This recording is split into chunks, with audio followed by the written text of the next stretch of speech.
Welcome to the Fill Your Cups podcast. We're your hosts, Morgan and Bailey. In today's episode, we will be talking a little deeper today. It's our Let's Get Deep episode. We're going to be kind of diving into grief. We will not be talking about how to get over grief because you're not getting over grief. You're not going to be able to get over losing a loved one. But instead today, we are going to be talking about how you can be there for your friends who may have lost someone and how you can support them in the process. Mm-hmm.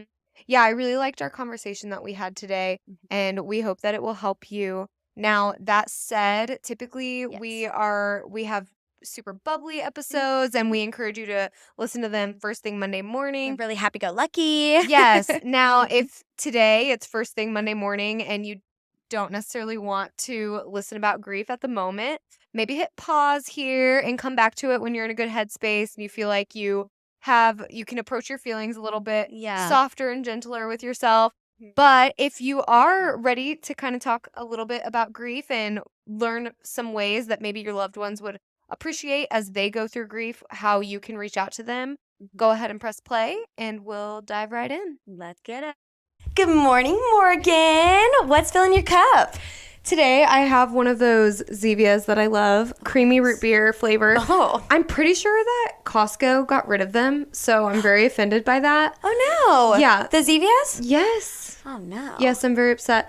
But Target still sells them, so I got them from Target. Also, Aldi had them for a hot minute, and now they're gone there, so I don't know what the deal is. I swear, Price Chopper has them. You gotta go check out the one by our house. Yeah, so does Hy-Vee, but they're just further away from me. Yeah, that's true. The convenience isn't there. Yeah, so I've got a creamy root beer Zevia. Wait, no, it's creamy. It's the cream soda. Oh, yeah, cream soda. I see it. Cream soda. Nice. What about you? What are you drinking? I have a Pepsi Zero. So we had Taco Bell for dinner, which is crazy because we actually... I've been really trying to cut back on fast food and things like that. Yeah. But then my lunch was disgusting today. And so What was it? It was the thing I eat every single day. It was green beans, mashed cauliflower, and chicken. Oh. But I did different green beans this time. And I think it was the idea of it.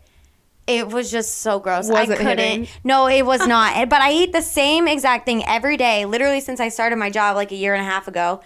And it was just not good today. I was not a fan. So all that to say that we went to Taco Bell to get some food because I was like, I need something to eat because nothing at home is doing it for me because I was just so put off by that I was like, I need something. And went to Taco Bell, and I always eat Dr. Pepper at Taco Bell. But one of my August goals is to try not to drink Dr. Pepper except for on the weekends. Oh, okay. So all that to say, that's why I'm drinking a Pepsi Zero. Okay. Zero Pepsi. Yeah. Pepsi Zero?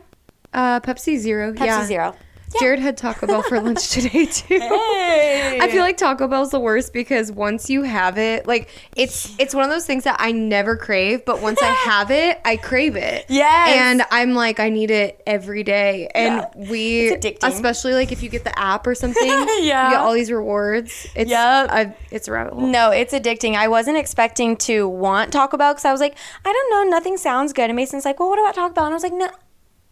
Maybe. I was like, yeah, I could do Taco Bell. Mason really likes those Power Bowls, which I like those too. He does, yeah. But very true. Very true.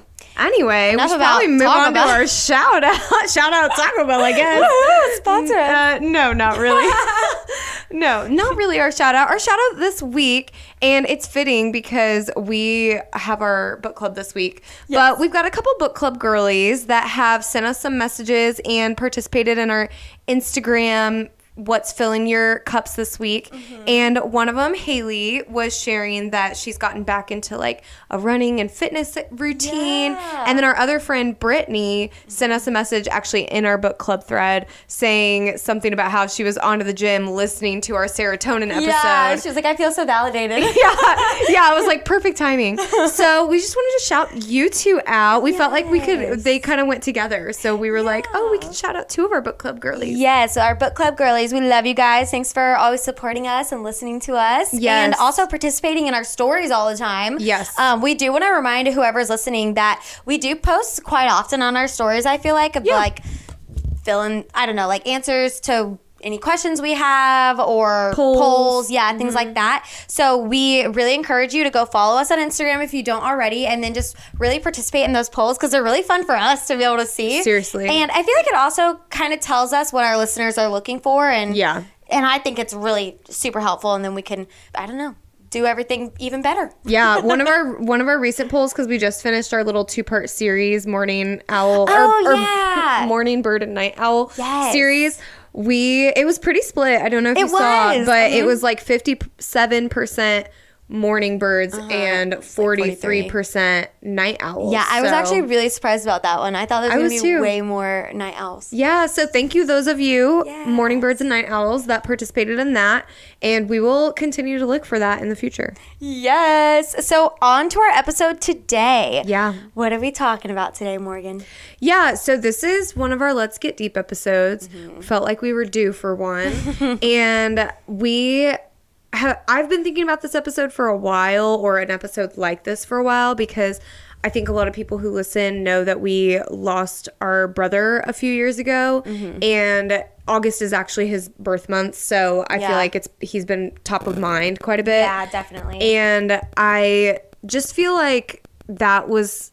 it's like a very life-changing event, and I know that you and I have both had some friends and family members who have lost other people in the last few years, and I know with like COVID, lots of people lost lots of family members and friends and loved ones, and so it's just been on my mind for quite a bit. Yeah. And I feel like it's something that is not always easy to talk about, but I do feel like there's been enough distance that some of what we went through could maybe help someone else. Yeah. And we could like get through it and talk about it now. We've been able to like kind of step back and look at it differently, or not differently, but just like look at it as how to help someone else going through what we went through. I completely agree.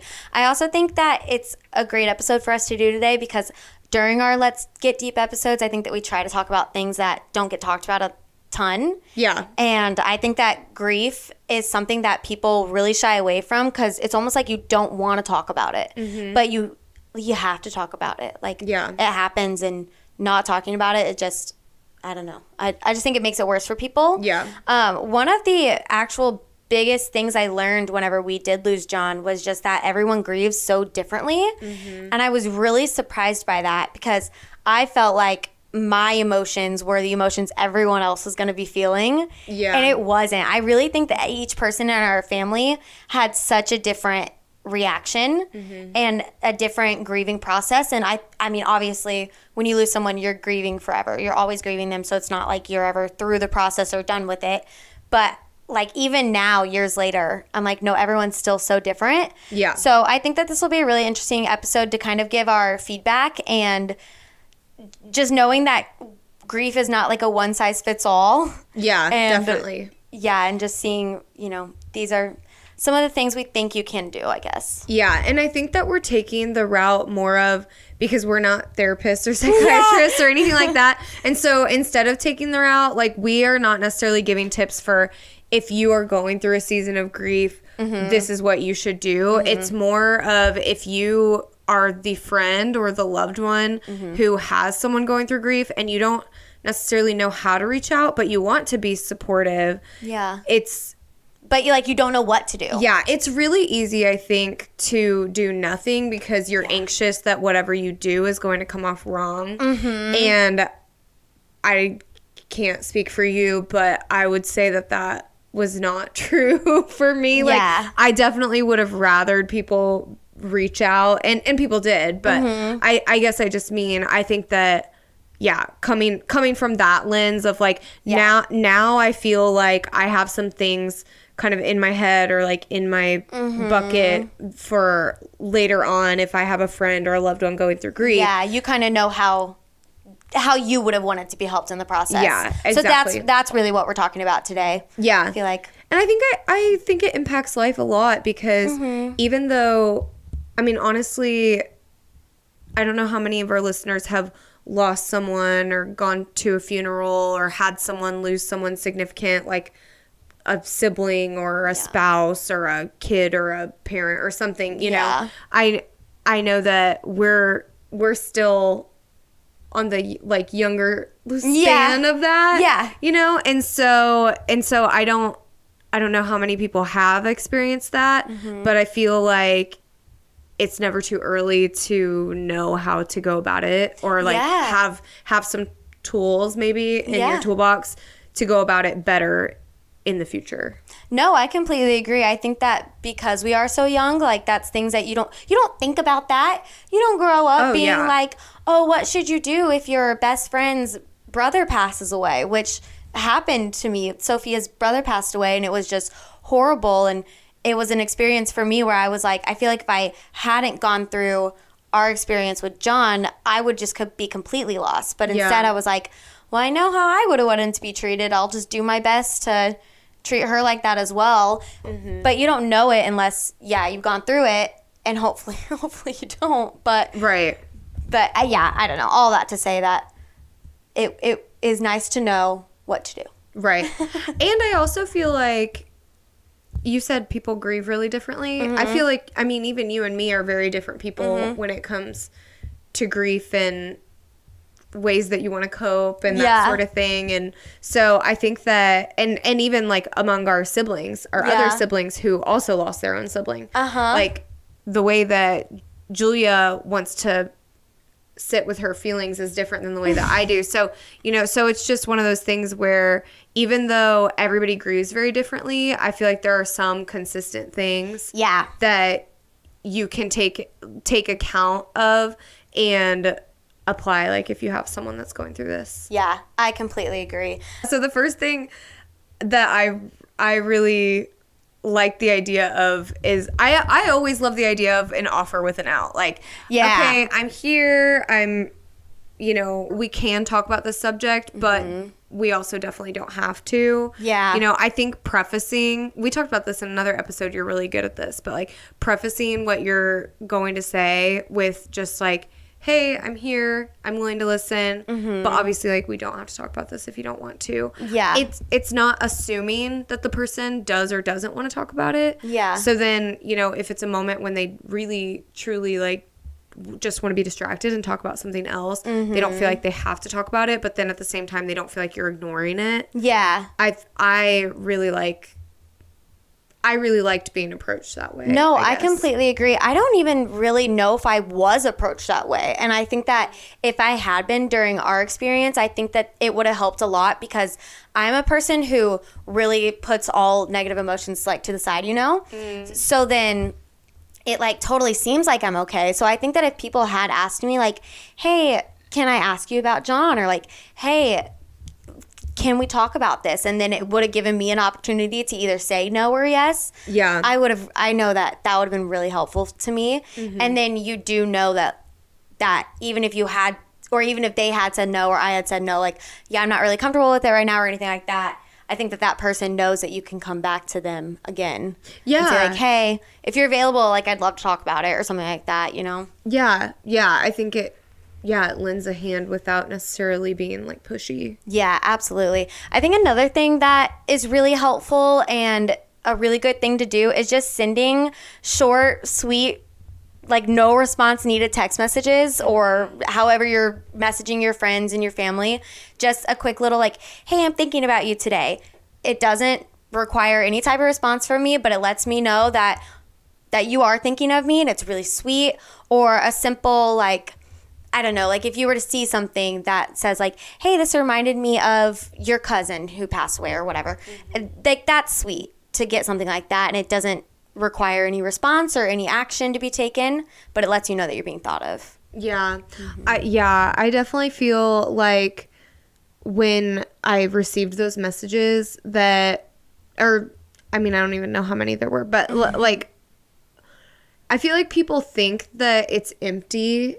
Oh, and yeah. so they don't say anything. Like, they feel like, oh, if I say, like, thinking of you or, like, love you, you know, whatever, something small like that, they feel like they have to craft, like, the perfect message or something like that. Yeah. And honestly, if you just keep it short and simple, that is so much better than nothing, in my opinion. Completely. Like, I would rather have a very short, simple message that maybe you feel like doesn't have that much sustenance. Sorry, that was my straw. I'm sorry. It's okay. I was going to make noise. Sorry. It's fine. No, but I completely agree with what you're saying. No, you're good.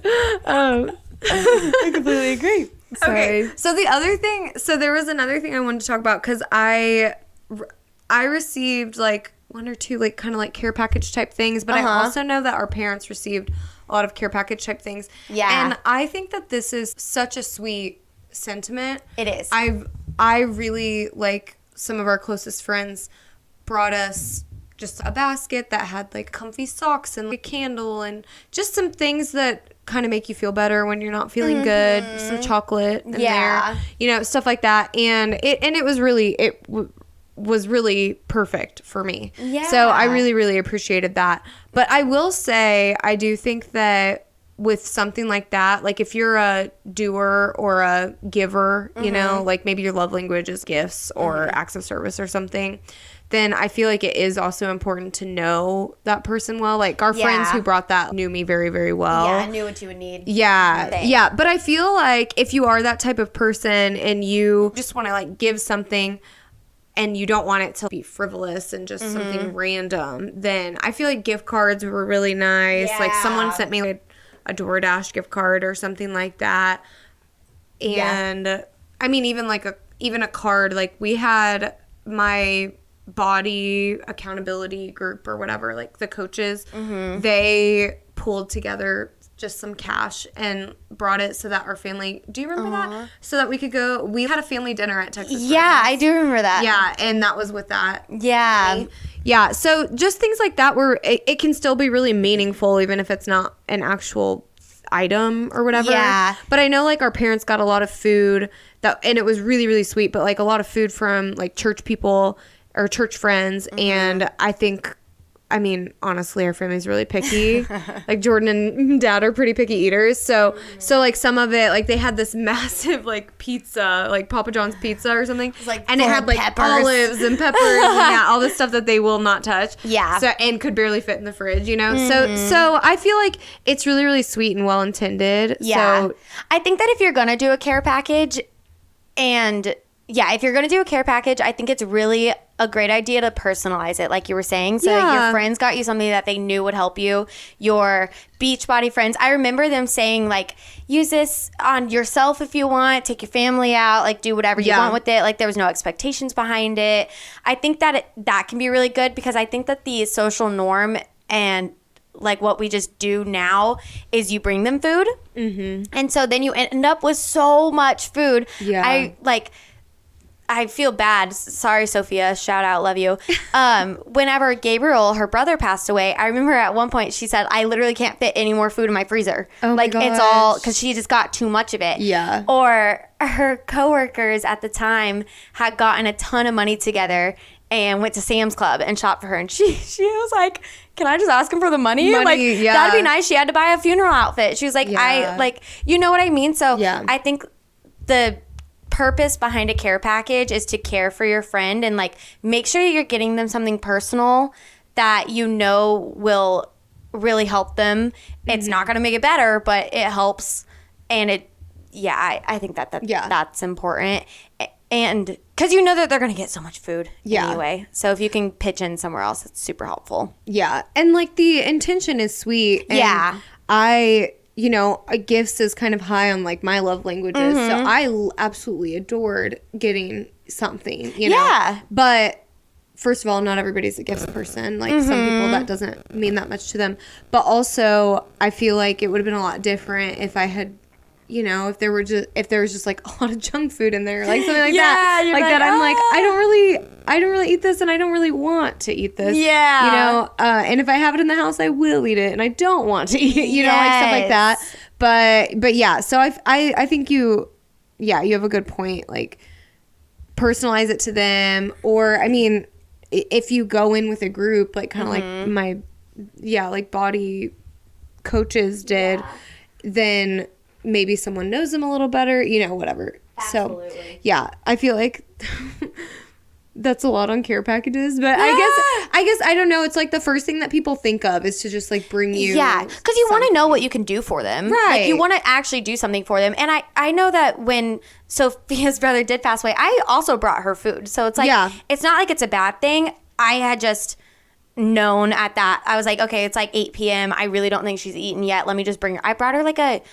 gas station beef stick or something like that. So and it was just, honestly, I was like, hey, just checking in real quick. Love you. Bye. Like, just to see her. Sweet. And so it's like, it's not like food's a bad thing at all. No. It's just like, I think with the intention behind it can be really helpful. Yeah. Mm-hmm. Yeah. And knowing the person well. Yeah. Yeah, definitely. And then if you're not going to go the food route, I think it's really nice to do the other things. I like the gift card. I remember you told me that your work at the time had gotten you a massage gift card. Yeah. And I was like, wait, that's kind of genius. It was so sweet. It's the first and only massage I've ever had. Yeah. I loved that they did that for you. I was like, that is thoughtful. That is someone who has said, hey, I would have loved this. Yeah. So I really liked that. And I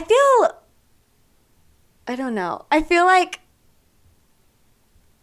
maybe we'll edit this part out. I don't know. Grief is a touchy subject. So and it's like hard to, you have to be nuanced. So I get why you might be hesitant. Yeah, I was just going to say, like, I feel insensitive or like weird being like, oh yeah, if you have a friend who someone they love just died, get them a massage gift card. Like, that's not what I'm saying, but I think you know what I'm saying. No, yeah, and I think that if I were on the receiving end of this, I'd be like, oh my God, I never would have thought to do that. Yeah, but that's such a nice thing. And kind of honestly, like, tuck it away for later. This is something really kind that I could do for a friend who's hurting in whatever way, and especially if it's the death of a loved one. Like, that's a no. I don't think that's wrong. I was like, oh gosh, I don't know. I don't know. I also take Lexapro, so sometimes my emotions are very surface level, and I can't. No, I think it's sorry, I get sweet. anxious. I actually forgot about my coworkers doing that. Yeah, but I haven't. So obviously, like, it's something I stored away. Well, and at the time, it gave me the opportunity. Like, I took a day off just to like go get a massage and whatever. Yeah. So it was really, really great. Yeah, and I really like that. Yeah. Yeah. I think that the next thing is just really being present for the person. Yeah. So we've kind of already mentioned. You were just like, I love the way that you just said that about Sophie, your little stop in. Oh, yeah. I just felt like, I mean, I know her. And so I was like, I feel like she won't reach out to me when she needs me. Right. So I'm just going to go over there and steal. I was there for like 2 minutes. Yeah. I was like literally just steal a minute of her time, give her a kiss on the cheek, give her a hug, say, I love you, goodbye. Yeah. And that was it. So yeah, I think that being present for the person is just super important. We already kind of touched on sending short little messages that require no response. But if you can just be a person in their life who will show up for them, I think that is really important. Like checking in on them, making sure that I don't know. Like, I think that looking back at my experience, because I was so young, I think I was like 21 or 22, I think. Sometimes I forget. It's been so long. But I think that looking back, because I was so young, there wasn't really like a proper funeral etiquette almost. Yeah. And now looking at it, I know that if I were to have a friend of mine who someone really, really close to them passed away, like, I feel like I would go to the funeral. Right. Or like, I don't know, like read the obituary or something like that, just so that way I can be present with them, instead of them kind of having to do it by themselves a little bit or feel like it's not something that they can bring up with you. So I feel like if you can just be there in their lives already, so they don't even need to reach out. Yeah. Like, that's the way I would like it. Yeah. I think the funeral etiquette thing is such a good point too, because even though, I mean, I was only a few years older than you, but I did have quite a few people that like quite a few friends I remember that came, and like we had the whole visitation thing, which is kind of the part where you come and you see the family, and then you can stay for the full funeral if you want. And I did not expect people that didn't know John to stay, but quite a few of my friends did, and I it just meant a lot more than I thought it would. Because I didn't really expect them to. Right. It's not like you're going to reach out and say, hey, my brother's funeral's on this day. Can you come? Like, I think I just posted on Facebook. Yeah. So I didn't even expect my friends. I mean, honestly, I did kind of expect them to come by, but I did not expect them to stay for the entire funeral portion. And I didn't know it would mean very much to me, but it just did, I guess, because it was just kind of a sacrifice of their time. You know, funerals are typically on the weekends, whatever. And they're not fun. No. It's not like going to a wedding or something. No. Some people don't think those are fun either. But anyway, yeah, it's just been a lot. So I think that point still stands because, I mean, I had been to funerals before, but not really as an adult or like with a significant loss, I guess, if that makes sense. Yeah. And so now, and I have been to funerals since for people who I didn't know. But before that, I probably wouldn't have thought to go to someone's funeral that I didn't know. I wouldn't have either. I think that I would have viewed it as, because grieving and death can be such a taboo thing almost, I feel like I would have viewed it as me like imposing, being like, this has nothing to do with me, like I need to give them their space and their time, I don't want to intrude. But then looking back at it, I know, like, I still remember the friends of yours that came to the funeral, and I just remember thinking that it was so nice. I was like, wow, I never would have thought about that. And I remember, like, I didn't even tell anybody or post anything about it on Facebook because I like to go through things alone. I think, like, I don't want other people to know when I'm hurting or sad or anything like that. So I thought it was really special that your friends did come for that. And then that way, like, it's something that sticks with you forever, I think. I think so too. Like, who did show up for you. And it's really awesome. And it's something that most, like, you wouldn't know to do that unless you've been in the situation. I agree. With the being present thing too, I always think that, like you said, like, you kind of like to go through things alone. Some people also just want something that is not focused around that. So, like, offering times to just spend time together.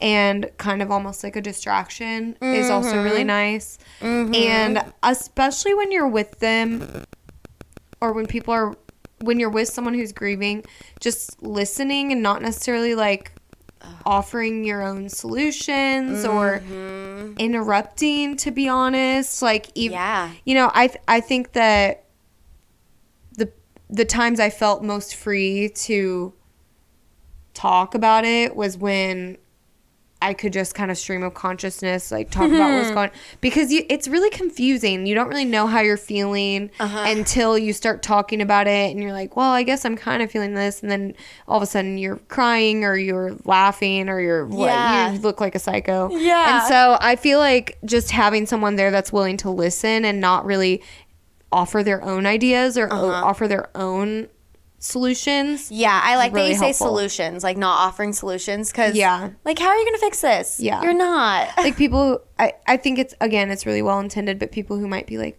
well, why don't you just take a breather, or like, well, why don't you just pray on it, sleep on it.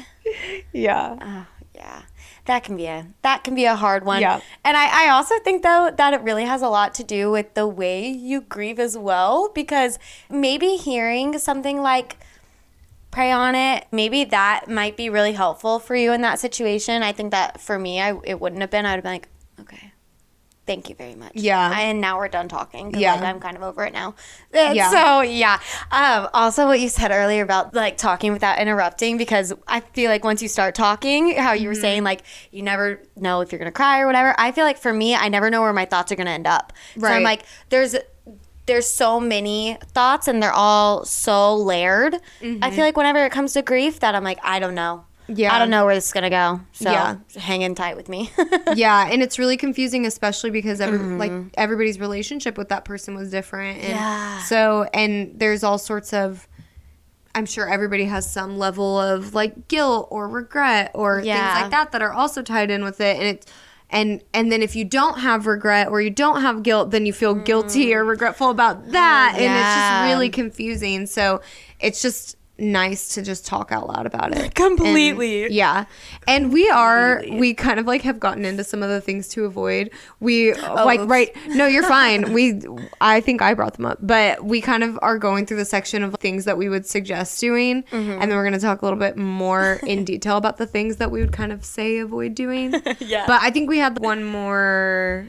Yeah, I think that the last thing that we talked about that really helped us through the grieving process and things that we would do for our friends now is just following up with them throughout the time. So I think that there's actually a stat out there somewhere, or I've seen a saying somewhere basically that says like the first couple days you're surrounded by people. The next couple weeks you have your close, tight group around you, and then like the next couple of months you're alone again. And then like I think that people think that there's a grieving period, and once you've gone past that period it's like no more, or you don't want to bring it up, or I think sometimes like even you just forget. I think like definitely, especially if it doesn't affect your life specifically, it's so easy to forget. But if you do have a friend that's grieving and they lost someone really close to them, there's no way that your friend who is grieving isn't thinking about who they lost all the time. So I think, yes, the follow-up is really important. I think even like now, I mean, it's been 3 years. And still now I feel like when I'm talking about John or something like that and someone just kind of takes the moment to ask like, how is that? Or, just they acknowledge it. It makes me feel like it's still okay to now to bring it up. Exactly. It's not like this weird can't talk about subject anymore because it's sad, but it's past, and that sort of thing. It's really I really appreciate it. So I think the follow-up is really good. No, completely agree. I think it can also be hard sometimes on the griever to feel like they're burdening other people with their grief. And so following up kind of takes the burden off the person by letting them know, like, you're still here for them. You still do want to talk about it, and you do want to hear about it. And, like, it's not an imposition. I don't know. That's, I think, me personally. No, I can get kind of freaked out about talking about it with other people because I'm like, they don't want to hear about this. Even though I'm like, I need to talk about this, but they don't want to hear about this. So following up is so they don't want to helpful. hear about this, or like, oh God, I've talked about this too much. So I think just offering to talk about it, even if they don't take you up on it, is really great. Yes, absolutely. So you had said earlier that we were going to be talking about the things to avoid, which we have kind of sprinkled in. But one of the biggest things was the comparison statements. Oh, yeah. Like, really try hard to avoid those comparison statements because they do nothing for anybody. So statements like, oh, I know how you feel. This just happened to me. Or like, I remember when my dad died. And not to lessen your losses. But just when someone is going through a loss, what it felt like to me when someone would say that, if I was talking about John and they're like, yeah, I know exactly how you feel when my so-and-so died, this is blah, blah, and started making it honestly kind of about themselves.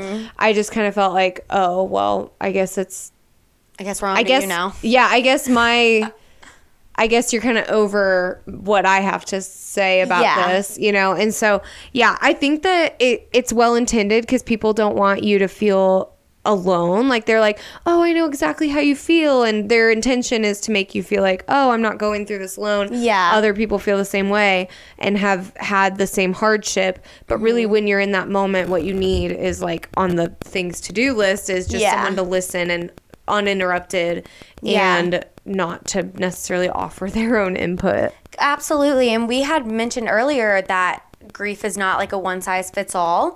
So if you are comparing it, it might be completely different. Your experience, it could be completely different. The way that you went through something can be completely different from the way that someone else is. And so it just, no matter the best intention behind it. And I think that can be like first nature to kind of do. Because that's how like conversations flow, like you just go back and forth and talk about each other and blah, blah, blah. So I think that I know that is first instinct for me. Well, as people, we're thinking from our perspective at all times. So it makes sense. Yeah, absolutely. So yeah, I think it's important to try to avoid. Yeah. If you get I feel like if you get the impulse to jump in and say something about yourself, just give it a minute and just give it like 20 seconds. And then if you still feel, 20 seconds may pass and they may say something that's totally different. And it's like, okay, I didn't really need to say that. Yeah, absolutely. I completely agree. That's funny. The next thing, and I find myself doing this one a lot too, out of human nature, is using the cliches or like the catchphrases, being like, they're in a better place, or like, well, at least they're not in pain anymore, or things like that. Like, oh my gosh. They just... Everything happens for a reason. Oh my gosh. That one makes me angry. I think I'm an angry griever.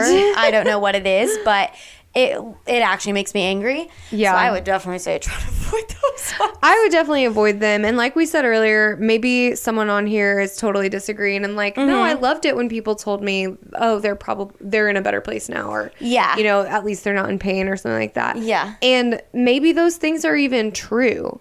But what's true is not always what is helpful. Yes, absolutely. I think that whenever we were kind of going through what we were going to talk about, we got to this point and you had said it can be hard not to be super positive or want to give positive feedback. And I think that's where it gets really hard for me, because I almost have like toxic positivity where you're like, look at the bright side for everything. Yeah. But there doesn't need to be a bright side while you're grieving. Like, you don't need to put a spin on it in any type of way, even though that is still my first instinct. I, for the longest time, would say like, well, they lived a great life or something like that, and I thought that was helpful because I was like, it's nice, like you look at it, it's nice. But then I was thinking about it the other day, actually, before I think we even were going to do this episode, and I was like, yeah, I don't know if I would have liked hearing that. Interesting. So, yeah. Yeah, I think it's different too if the person that's grieving says something like that and you agree. Oh, yeah. That's totally different. Like, if the person that's grieving is like, they lived a really great life, and you can be like, yeah, that's great. You know, you can just kind of agreeing, and absolutely. I will say I don't have a lot of experience with grief, which is I'm so thankful for that. Like, really, I only have John, and then I have Gabriel, which is Sophia's brother, and then of course we've had like Evan and people who have passed away around us. But I think for me, I didn't really all that to say, for me it was typically older people, and I don't know if this is going to sound just completely silly, but like pets, like when pets would pass away and things like that, I would absolutely say that about pets. I'd be like, you gave them a great life, or like, well, you were a great mom to them and things like that. And I just think, I don't know, like even now as I'm maybe getting older, gone through a little bit more, I'm like, I don't know if that's really I think sometimes helpful. It just feels like what we were saying before with when someone starts in on their own trauma or whatever, that, or their own grief, that it just kind of feels like a closed door. Yeah. Like when someone says something like, well, everything happens for a reason. You even knew him. Yeah. It just feels like a closed door. Like, okay, well, I guess I'm done talking about it. So I... Even whenever you have no intention of doing that. Yeah. I've never had the intention of doing that, but it can feel that way. Yeah. And I think another kind of closed door situation that was similar to what we were saying earlier about maybe saying, oh, I get how you feel and that sort of thing. Going the step further and offering advice at that point. We kind of talked about that a little bit. Like, oh, maybe you should just do this. Maybe you should just do that. Yeah. Like, I would definitely avoid offering advice. I just don't think that someone who's in the thick state of grief is necessarily even ready to hear or act on any advice. Yeah. Because the point of advice is almost to move on. Yeah. And if you're giving someone advice, only a couple weeks or even a couple days. I heard things a couple days later. It's like, okay, I guess I'm supposed to move on already. Like, sorry. I'll try to catch up as best as I can, I guess. Yeah. Yeah, I think that is really important. Or offering advice of what you did in your own grief. It goes back to comparison. Yeah. But being like, well, I did this and it really helped me. I think that's a thing that better to avoid, at least for a while. Especially in the thick of it. Yeah. Think if a year passes and they're still really struggling and you have a community or something that you could offer them. Like, I meet people who have lost people because they host blood drives in their honor. Yeah. And I had a mom who lost a son, and she found moms who have lost children, like community. Yeah. And I think that was really, really great for her.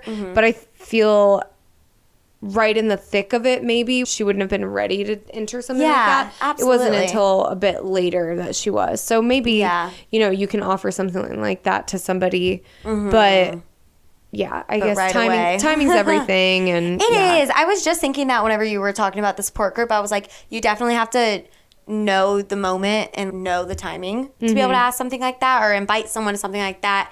It's got to be during a great time for sure. The last and worst thing that you can do, and the thing that you should avoid most, is ignoring it just completely. I think that is almost first instinct for a lot of people, is just don't bring it up, don't mention it, don't remind them about it. But that can be one of the worst things because I think it just hurts the griever. Yeah, and I think that people have a hard time with this because, like you said, we've said this several times, everybody grieves differently, and some people are, quite frankly, I'm sure that some people, when you reach out, they may lash out when you reach out because they're grieving, and they may not, you may say the wrong thing and they don't appreciate it. But I feel like it's better to say something, and that's why sticking to those short, simple messages is so key. But it's better to say something and for them to at least know that you care and are thinking about them, and maybe that you don't understand, than to say nothing and then think, gosh, do they even care? I think that's the most important thing for me. I think throughout this entire conversation we've just had, I think that one is the one that sticks out to me the most and is the most important to me, of just not ignoring it. Because then I think I kind of touched on this earlier, where if your friends aren't really showing up for you or people aren't letting you talk about it, it can feel like you're not supposed to anymore or like you can't. And I think that is something for me that I really struggle with. And so not being alone and having friends and a husband who doesn't ignore it is so helpful. Yeah. Well, that was our last thing to avoid, I think. I think that it was. I feel like obviously this was it was a tough episode. I feel like it was a downer of an episode a bit. Not very happy-go-lucky, which I think that we normally are. Yeah. But I will say that if you were listening to this and you do know someone who is grieving, or even yourself are grieving, if there's anything that you can take from this, I want you guys to reach out to your friends, reach out to your family members, let them know that you're there for them. Don't ignore it. And be present. Yeah, and hopefully these things, if you have lost someone significant, you feel similarly with these things. Yeah. If not, we would love to hear what you have to say about it as well. But I do think that sharing it with someone who might benefit from it, maybe someone who is struggling on how to reach out to a friend who's going through this, we would love if you would share it with them. Yeah, definitely. Well, thanks so much for listening in, guys. We hope that this helps somebody. And have a great day. Cheers.